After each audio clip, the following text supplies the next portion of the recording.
अस्सलाम वालेकुम स्टूडेंट्स, उम्मीद है कि आप सब खैरियत से होंगे। आज हम लोग second year chemistry chapter number 1 का लास्ट टॉपिक स्टार्ट करने लगे हैं, जिसका नाम है पोजीशन ऑफ हाइड्रोजन।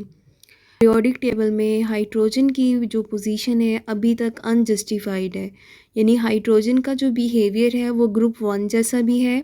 हाइड्रोजन कुछ प्रॉपर्टीज़ में ग्रुप 4 से भी रिजेंबल करता है और हाइड्रोजन कुछ प्रॉपर्टीज़ में ग्रुप 7A से भी रिजेंबल करता है। लेकिन पीरियोडिक टेबल में हाइड्रोजन को ग्रुप 1A के साथ रखा हुआ है।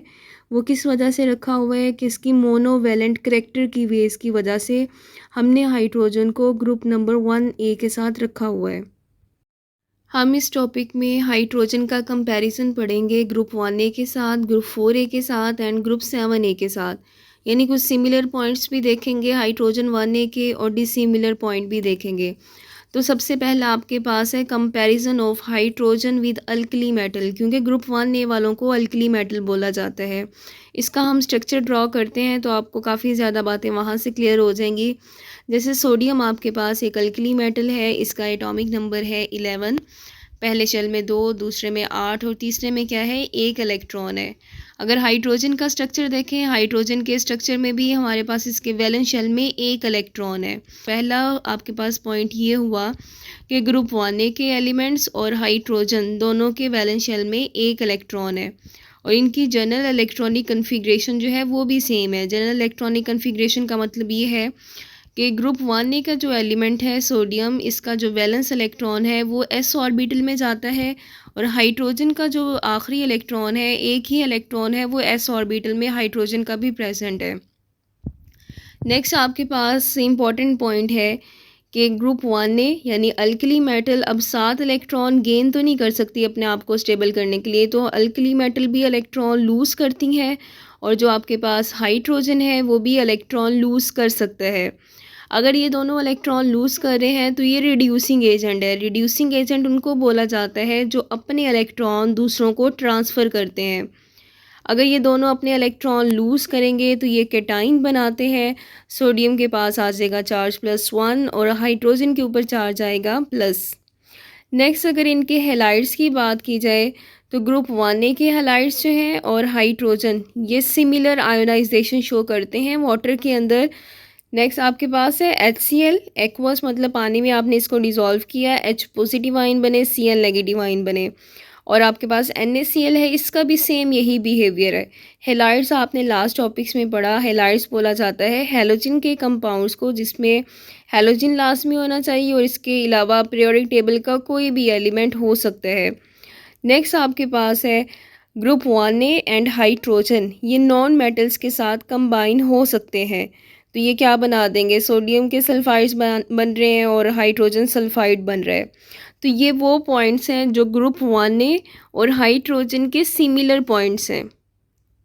नेक्स्ट हम लोग हाइड्रोजन का बिहेवियर ग्रुप 4A के मेंबर्स के साथ देखेंगे। ग्रुप 4A जिसमें कार्बन, सिलिकॉन, लेड वगैरह के कंपाउंड आ रहे होते हैं। पहला आपके पास सिमिलर पॉइंट ये है कि ग्रुप 4A एंड हाइड्रोजन इनका जो वैलेंस शेल होता है वो हाफ फील्ड है। फॉर एग्जांपल कार्बन, इसके पहले शेल में 2, दूसरे में 4 इलेक्ट्रॉन है। हमारे पास दूसरे शेल में मैक्सिमम 8 इलेक्ट्रॉन आ सकते हैं, लेकिन अब कार्बन के केस में कितने हैं, 4 है, मतलब ये हाफ फील्ड है। इसी तरीके से अगर हम हाइड्रोजन की बात करें, हाइड्रोजन के पहले शेल में 1 इलेक्ट्रॉन है और किसी भी एटम के फर्स्ट शेल में मैक्सिमम 2 इलेक्ट्रॉन आ सकते हैं। इसी तरीके से आपके पास हाइड्रोजन और कार्बन के जो वैलेंस शेल हैं वो हाफ फील्ड हैं। अगर हम हाइड्रोजन और ग्रुप 4A का सेकंड पॉइंट देखें, उसमें लिखा हुआ है ionization energy, electron affinity comparable है और electron negativity value of hydrogen and carbon वो भी आलमोस्ट सिमिलर होती हैं। इलेक्ट्रॉन नेगेटिविटी किसे बोला जाता है, दूसरों के इलेक्ट्रॉन को यानी शेयर्ड पेयर इलेक्ट्रॉन को अट्रैक्ट करने की पावर। हाइड्रोजन की कितनी है, 2.1 है, कार्बन की 2.5 है, यानी ये आलमोस्ट सिमिलर है। आगे ग्रुप 4A के जो मेंबर्स हैं वो भी कोवलेंट बॉन्डिंग बना सकते हैं, हाइड्रोजन भी कोवलेंट बॉन्डिंग शो करता है। लास्ट पॉइंट इनका रिड्यूसिंग करेक्टर है, जब कॉपर ऑक्साइड का हाइड्रोजन के साथ रिएक्शन करवाएं और कार्बन के रिएक्शंस देखें तो ये दोनों क्या कर रहे हैं, हाइड्रोजन भी ऑक्सीजन गेन कर रहा है, कार्बन भी ऑक्सीजन गेन कर रहा है। डिफरेंसेस की बात करें तो हमारे पास हाइड्रोजन और ग्रुप 4A के अंदर जो पहला डिफरेंस है, ग्रुप 4A के जो मेंबर्स हैं उसमें कार्बन, सिलिकॉन ये लॉन्ग चेन कंपाउंड बनाते हैं। लॉन्ग चेन कंपाउंड प्रॉपर्टी को बोला जाता है कैटिनेशन, और हाइड्रोजन ये प्रॉपर्टी शो नहीं करता है। नेक्स्ट आपके पास है कि कार्बन टेट्रावेलेंट बॉन्ड बनाता है। टेट्रावेलेंट का मतलब कार्बन के आउटर मोस्ट शेल में 4 इलेक्ट्रॉन थे, चारों को बॉन्डिंग में यूज़ कर सकता है। तो इसके ऊपर जो चार्ज की वैल्यू है वो +4 एंड -4 आती है। वो डिपेंड करता है किसने कंपाउंड किसके साथ बनाया है। ये 4 बॉन्ड बना सकते हैं। हाइड्रोजन आपके पास क्या होता है, मोनोवैलेंट इन नेचर होता है। हाइड्रोजन आपके पास गैसेस हैं। ग्रुप 4A के जो मेंबर्स होते हैं वो सॉलिड होते हैं। नेक्स्ट हाइड्रोजन के जो मेल्टिंग एंड बॉइलिंग पॉइंट है वो काफ़ी लेस होते हैं ग्रुप 4A के एलिमेंट से। लास्ट पॉइंट के हाइड्रोजन S ब्लॉक का एलिमेंट है, इसकी कन्फिग्रेशन S पे ख़त्म हो रही है, और जो आपके पास ग्रुप 4A के मेंबर्स हैं वो P ब्लॉक एलिमेंट है, क्योंकि उनकी कन्फिग्रेशन P ऑर्बिटल पे ख़त्म हो रही है। कंपैरिजन पढ़ेंगे 7A एंड हाइड्रोजन का। इसका भी पहले स्ट्रक्चर ड्रॉ कर लेते हैं। क्लोरीन है आपके पास, टोटल 17 इलेक्ट्रॉन है। पहले शेल में 2, दूसरे में 8 और तीसरे में कितने हैं, 17 है। यानी इनको 1 इलेक्ट्रॉन चाहिए अपना ऑक्टेट कंप्लीट करने के लिए। अगर दूसरी तरफ हाइड्रोजन की बात करें, हाइड्रोजन के आउटर मोस्ट शेल में 1 इलेक्ट्रॉन है, इसको भी 1 इलेक्ट्रॉन चाहिए अपना ड्यूप्लेट कंप्लीट करने के लिए।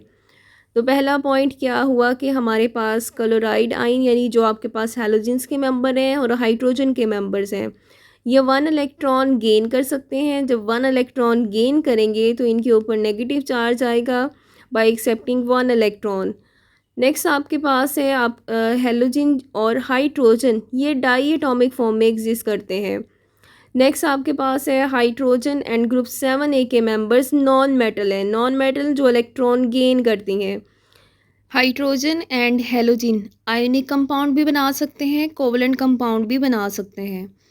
अगर हम सोडियम की बात करें, सोडियम मेटल है, हाइड्रोजन नॉन मेटल है। बॉन्डिंग की नेचर कौन सी होगी, आयोनिक। इसी तरीके से सोडियम और Cl आयोनिक इन नेचर हैं। नेक्स्ट आपके पास है कार्बन हाइड्रोजन के अंदर जो बॉन्डिंग है कोवलेंट है। H और Cl के अंदर जो बॉन्डिंग आ रही है कोवलेंट है। लास्ट पॉइंट कि हाइड्रोजन एंड हेलोजन ये दोनों मेटल्स के साथ भी कंबाइन हो सकते हैं। यहाँ पे देखा आपने एग्जांपल NaH एंड NaCl, और नॉन मेटल्स के साथ भी कंबाइन हो सकते हैं। नेक्स्ट है आपके पास डिसिमिलर पॉइंट। हाइड्रोजन का जब हमने स्ट्रक्चर देखा, हाइड्रोजन के आउटर मोस्ट शेल में 1 इलेक्ट्रॉन मौजूद है, लेकिन ग्रुप 7A के केस में इनके आउटर मोस्ट शेल में 7 इलेक्ट्रॉन मौजूद हैं। नेक्स्ट पॉइंट ये है कि हाइड्रोजन इलेक्ट्रॉन लूज़ कर सकता है, तो पॉजिटिव आयन आएगा। जो 7A के मेंबर्स हैं वो कभी भी इलेक्ट्रॉन लूज़ नहीं कर सकते हैं, क्योंकि प्योरली नॉन मेटल है। आउटर मोस्ट शेल में 7 इलेक्ट्रॉन है, 1 इलेक्ट्रॉन गेन करना ज़्यादा पसंद करेंगे बजाय कि वो 7 इलेक्ट्रॉन लूज़ करें। नेक्स्ट है आपके पास जो हाइड्रोजन है ऑक्सीजन के साथ स्टेबल कंपाउंड बना सकता है, स्टेबल ऑक्साइड बन सकते हैं, लेकिन हैलोजन के केस में स्टेबल ऑक्साइड्स नहीं बनते हैं। नेक्स्ट आपके पास है हाइड्रोजन S ब्लॉक एलिमेंट है, कन्फिग्रेशन S पे ख़त्म हो रही है। जो ग्रुप 7A के मेंबर्स हैं वो आपके पास होते हैं P ब्लॉक एलिमेंट। एक और पॉइंट भी है कि हाइड्रोजन हमेशा गैस की फॉर्म में एग्जिस्ट करता है, और जो ग्रुप 7A के मेंबर्स हैं इसमें फ्लोरीन, क्लोरीन ये आपके पास गैसेस फॉर्म में होती हैं। नेक्स्ट आपके पास ब्रोमीन लिक्विड फॉर्म में है, एंड आयोडीन किस फॉर्म में एग्जिस्ट करता है, सॉलिड की फॉर्म में, यानी इनकी फिजिकल स्टेट चेंज है। हाइड्रोजन जो है इसकी प्रॉपर्टीज़ हमने 1A के साथ, 4A के साथ एंड 7A के साथ पढ़ी हैं। तो तीनों की प्रॉपर्टीज़ यही मेंशन करती हैं कि हाइड्रोजन को ग्रुप 1A के साथ भी होना चाहिए, 4A के साथ भी होना चाहिए, 7A के साथ भी होना चाहिए। लेकिन मॉडर्न पीरियोडिक टेबल में हाइड्रोजन को हमने ग्रुप 1A के अंदर रखा हुआ है। उसकी रीज़न क्या है, इसकी मोनोवैलेंट नेचर है कि हाइड्रोजन एक बॉन्ड बना सकता है, जो अल्कली मेटल्स हैं वो भी एक बॉन्ड बना सकती हैं। आई होप स्टूडेंट आपको ये टॉपिक अच्छे से समझ आ गया होगा। ये काफ़ी ज़्यादा इम्पॉर्टेंट है टॉपिक, ख़ास तौर पे इसमें ग्रुप 1A के साथ कंपैरिजन एंड ग्रुप 7A के साथ कंपैरिजन ये मोस्ट इम्पॉर्टेंट है। शॉर्ट क्वेश्चंस में अगर आएगा या तो सिमिलर पॉइंट पूछते हैं या डिसिमिलर पॉइंट पूछते हैं। लॉन्ग क्वेश्चन में आपसे कंप्लीट कभी भी टॉपिक नहीं पूछते हैं। मेंशन किया होता है कि या ग्रुप 1A के साथ कंपैरिजन लिख दें या दो ग्रुप्स के साथ भी पूछ सकते हैं या सिंगल ग्रुप के साथ भी पूछ सकते हैं।